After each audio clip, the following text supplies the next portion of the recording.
नमस्कार मैत्रिणींनो, आरतीच किचनमध्ये आपले सगळ्यांचं स्वागत आहे। आज आपण छोल्याची भाजी करणार आहे, ती सुद्धा अगदी सोप्या पद्धतीने। तर मी काय केलेलं आहे, सगळ्यात अगोदर कुकरमध्ये साधं वरण लावायचे, तर त्याच्यासाठी मी तुरीची डाळ धुवून घेतलेली आहे। त्याच्यात हळद, हिंग, जिरं आणि 1 चमचा भरून मी तेल ओतलेलं आहे, त्यामुळे आपली डाळ अशी एकदम मऊसूत अशी शिजून जाते।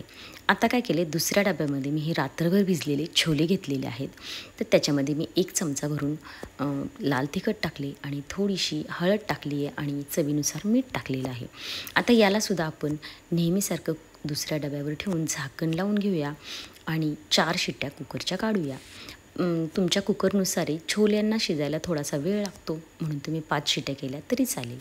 आता छोल्याच्या वाटण्यासाठी मी इथं कांदा आणि टोमॅटो घेतलेले आहेत। मोठे मोठे एकच घ्या आणि जर छोटे असेल तर 2-2 घ्या, त्याची फाईन पेस्ट करा।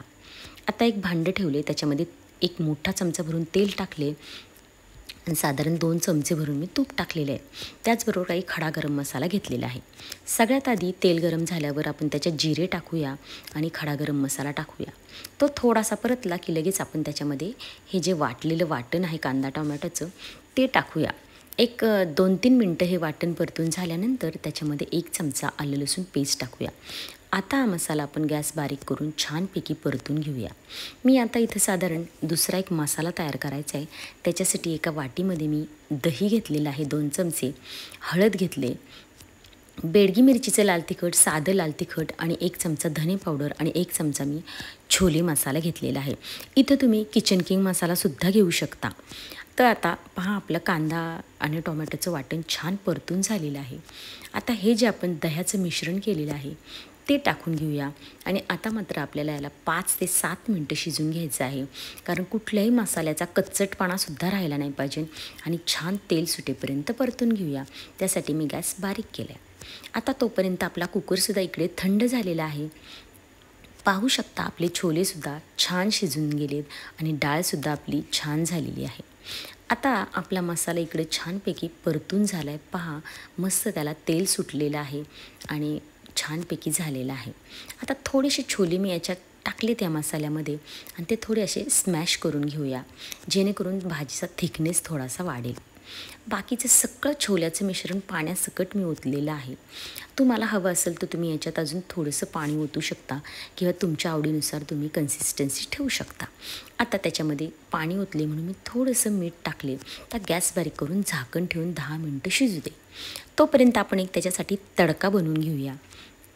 त्यासाठी मी तडका पॅन ठेवला आणि तूप टाकलेलं आहे, इथं तुम्ही बटर टाकलं तरीही चालेल।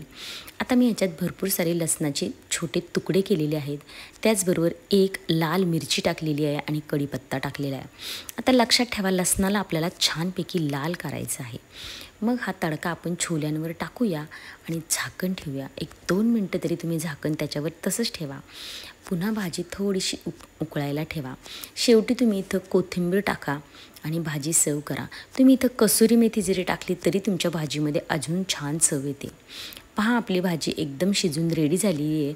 मला थोडी घट्ट भाजी हवी होती म्हणून मी असं केलेलं आहे। तुम्ही अजून रस्सासुद्धा त्याचा ठेवू शकता। आता अशा प्रकारे मी पूर्णपणे ताट बनवून घेते, थाळी बनवून घेते। रोजच्या स्वयंपाकात काय करायचा हा गृहिणींना प्रश्न असतो, म्हणून मी असं ताट बनवून दाखवत आहे। तर तुम्हाला रेसिपी आवडली तर लाईक, शेअर, सबस्क्राईब नक्की करा। धन्यवाद।